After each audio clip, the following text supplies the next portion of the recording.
بصوا يا حبايبي بقى، ايه رأيكم في الطبق الخطير ده؟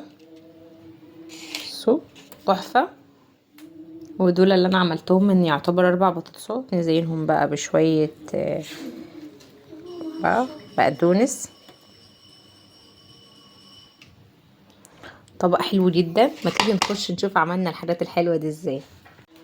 بصوا بقى في النهاية جامد جدا، تعالوا ندوق مع بعض.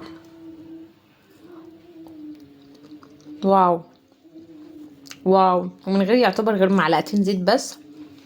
هيلثي تحفة،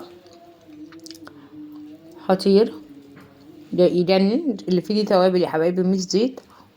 حلو جدا يا حبايبي، يستاهل فعلا التجربة، لازم تجربوها. نمسك البطاطساية نقطعها كده على 2 مكعبات كده اهو بالمنظر ده كده يا حبايبي. بس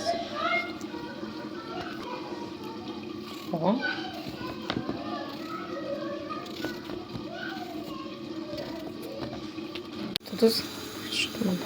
حبايبي هطلعها، هي خلاص يعتبر استوت نص سوا. طبعا، ولو حسيتوا ان هي يعني هتكمل سواها بره، لا احطوا عليها ميه. بس انا بالنسبه لي كده هي مظبوطه جدا. بصوا اهي البخار بس جامد فما بيغبش على التليفون. حطيناها هنا في ورقه الزبده، نحييها وندخلها الاير فراير. بصوا يا حبايبي، ننزل بقى بشويه زيت. الحمد لله. معلقه بابريكا حلوه كده. شويه صغيرين كمون،